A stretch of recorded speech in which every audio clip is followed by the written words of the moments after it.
Assalamualaikum warahmatullahi wabarakatuh dan selamat sejahtera semua. Apa khabar semua? Diharapkan semuanya berada dalam keadaan sihat sejahtera.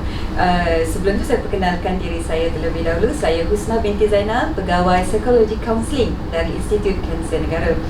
Jadi tadi saya bertanyakan khabar tuan-tuan dan puan, didoakan semoga tuan-tuan dan puan diberikan kesihatan yang baik. Tapi pada masa yang sama jangan kita lupa ada di antara orang di sekeliling kita yang diuji dengan masalah kesihatan seperti kanser. Jadi apabila seseorang itu didiagnosis dengan penyakit kanser, akan terdapat kesan dari segi fizikal dan juga psikologi, khususnya emosi. Jadi hari ini saya ingin berkongsi dengan para pendengar semua berkaitan perkara-perkara yang boleh dilakukan oleh seorang pesakit kanser untuk memulihkan kestabilan emosi mereka. Dan perkara yang pertama yang boleh dilakukan adalah dapatkan maklumat berkaitan dengan penyakit yang dihidapi. Apabila diberi diagnosis atau didiagnosis dengan penyakit kanser, pastinya akan tertanya-tanya apakah penyakit kanser, apakah pilihan rawatan dan apakah kesan sampingan dari pilihan rawatan yang akan diberikan. Oleh itu adalah digalakkan bagi seorang pesakit kanser untuk mendapatkan maklumat yang maklumat berkaitan penyakit kanser tersebut.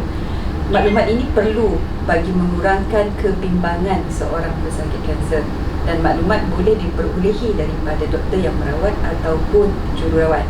Tapi sekiranya seseorang individu yang lebih selesa menggunakan media sosial untuk mendapat maklumat berkaitan dengan penyakit yang dihadapi, adalah dinasihatkan untuk mendapatkan maklumat tersebut daripada sumber-sumber yang boleh dipercayai.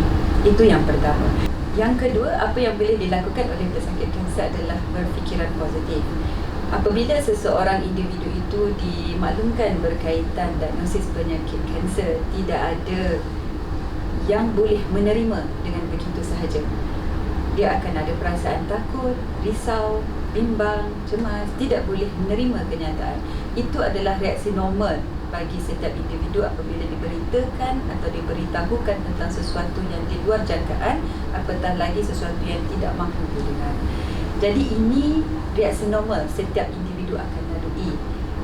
Rasai perasaan itu dan lalui perasaan itu. Tetapi setelah itu digalakkan untuk bangun, untuk bangkit, untuk lalui fasa yang seterusnya.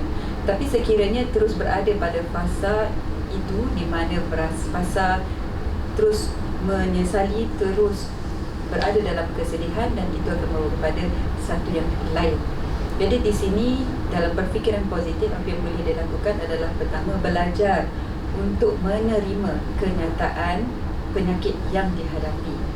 Yang kedua, gunakan energi yang ada ataupun tenaga yang ada untuk menjaga kesihatan sebaik mungkin mengikut nasihat-nasihat yang diberikan oleh doktor. Perkara yang tiga yang boleh dilakukan oleh pesakit kanser bagi memulihkan kestabilan emosi adalah meluahkan perasaan anda.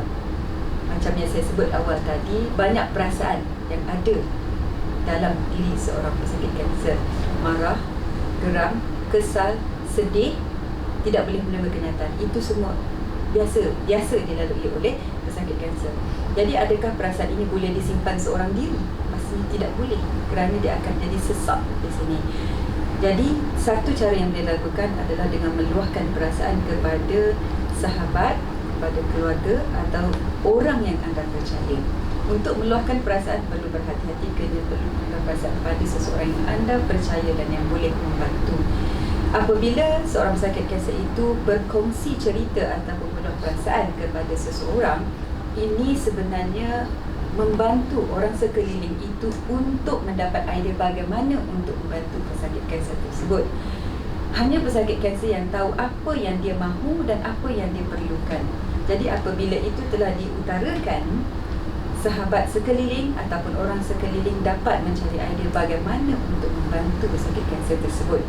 Dan perkara keempat yang boleh dibuat oleh pesakit kanser adalah menyertai kumpulan sokongan.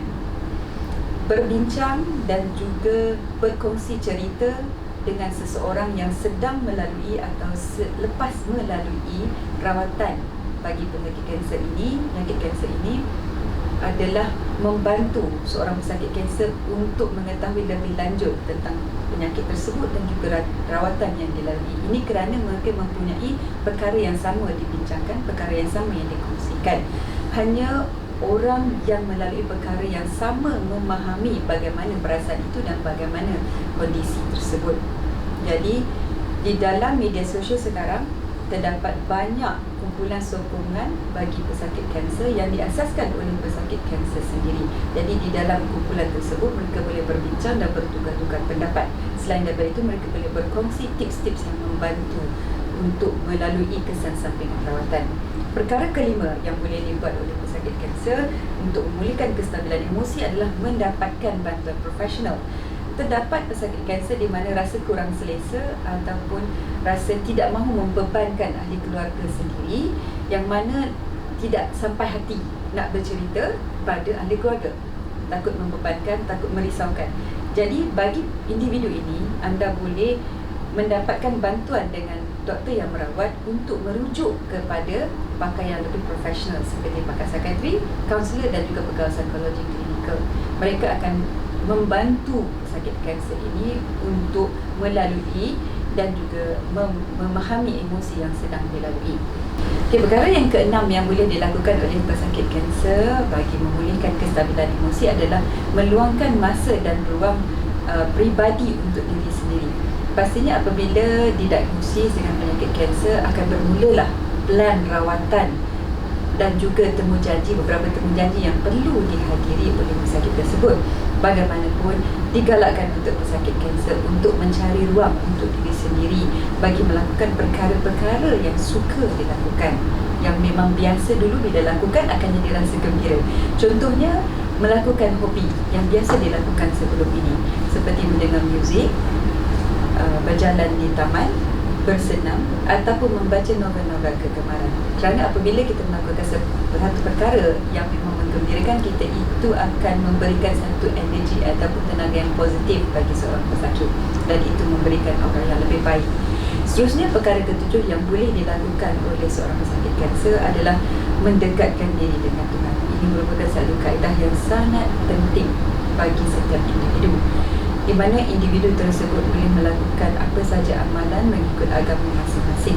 Apabila memenuhi keperluan rohani, ia boleh membantu seorang pesakit individu itu untuk mencapai ketenangan dan juga kekuatan dalaman bagi melalui penyakit kanser ini, bagi melalui apa sahaja rintangan, kesakitan dan juga kesukaran.